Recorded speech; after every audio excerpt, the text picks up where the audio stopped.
Olá! Você já parou para pensar que o que faz a nossa vida mais importante são as conexões?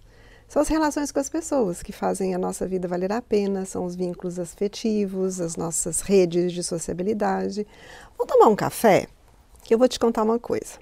Eu sou a professora Raquel, trabalho aqui na Univille e eu me interesso pela história de vida das pessoas, pelas memórias que elas nos contam. Acredito muito que uma roda de conversa, além de nos conectar, cria vínculos, as histórias narradas geram significados que sustentam até a produção do conhecimento.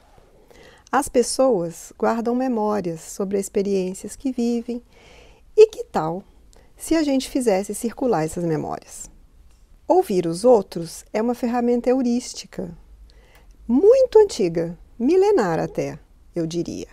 Quase como uma tecnologia social, se a gente puder dizer assim, que em tempos de inteligência artificial, grandes tecnologias de informação e comunicação, a gente esquece.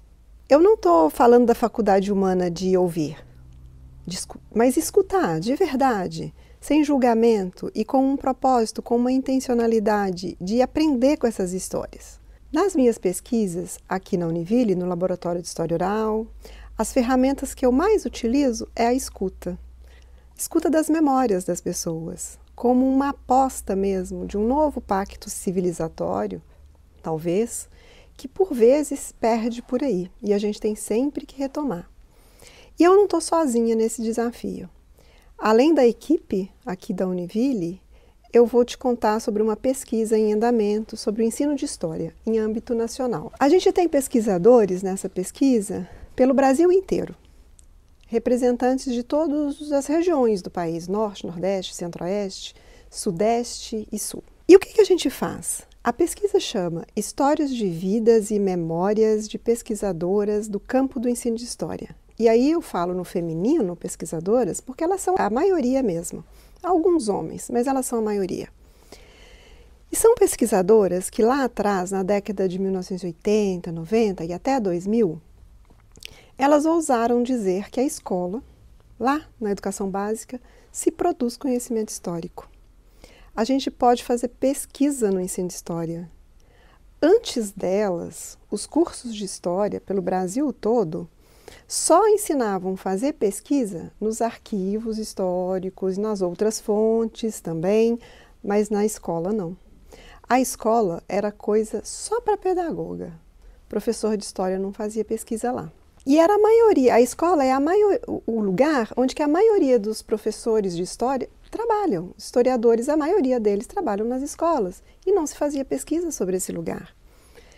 Esse lugar sequer era estudado. Isso pode até parecer estranho, mas a escola, os professores diziam que era coisa de pedagoga, não tinha nada a ver com a história, com o campo da história. E se hoje os nossos estudantes de história podem se formar com bolsa PIBID, acompanhando professores mais experientes, produzindo conhecimento lá na escola, desde o início do curso, nem sempre foi assim. Acaba que a cultura escolar para nós é um grande laboratório. Isso hoje parece óbvio, mas nem sempre foi assim. Então essas pioneiras, vamos chamar assim, acreditaram na escola como potência de produção do conhecimento histórico. Então essa pesquisa que a gente faz propõe ouvir as histórias delas, as memórias delas e como que elas ousaram propor pavimentar essa estrada que hoje nos parece óbvia. Então, essa pesquisa ela tem uma parceria com o Museu da Pessoa. O Museu da Pessoa é um site interativo, é um museu que é interativo e virtual e guarda, divulga as histórias de vidas. Então, nós temos também um canal no YouTube, um perfil de Instagram, que a gente divulga essas histórias. E aí, em algum lugar desse vídeo aqui, você vai ver um endereço para esses lugares que eu estou falando, e você pode entrar lá e conhecer esse acervo, né? Então, essa pesquisa, a gente cria um acervo de memória, um acervo de história de vida que vira fonte histórica para a gente produzir conhecimento também. é como se a gente pudesse contar a história do ensino de história a partir das memórias dessas pesquisadoras, dessas professoras. Então, são dezenas de histórias de historiadoras que contam, né, a experiência no campo. Então, além da produção desse acervo, nós estivemos juntos, né, essa equipe nacional, analisando as histórias, produzindo artigo científico com elas, né, e apresentando em eventos científicos, e foi uma experiência formativa. Eu acho que aqui está a beleza de uma pesquisa que é articulada com o ensino. Então, nós tivemos alunos de iniciação científica aqui na Univille, lá na Universidade Estadual do Piauí, né, tem alunos junto com a equipe estudando e produzindo essas histórias, né? Então, é uma pesquisa que produz o conhecimento científico, produz fontes históricas, mas também é comprometida com a formação de toda a equipe. Né? A gente teve 2 doutoras que teve bolsa de pós-doc com a gente aqui na Univille, trabalhando exaustivamente na construção deste acervo, né? Então, ele é uma pesquisa que tem um resultado formativo. Né?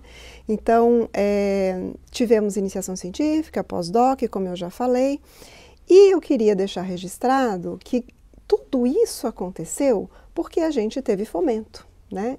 Por isso que o fomento em pesquisa é uma coisa muito importante e a gente tem sempre que defender. Então, eu agradeço a FAPESC, a nossa agência de fomento aqui do estado de Santa Catarina, e a FAP Univille também, né? A Univille tem um programa de fomento em pesquisa que nos apoia bastante. Então, graças, né, a essas 2 agências de fomento e o empenho dos nossos pesquisadores, de toda a equipe, a gente está levando em curso, essa pesquisa ainda está em andamento, ela não terminou, e a gente pode também levar essas fontes para a sala de aula, continua, né, com formação de novos professores de história e etc.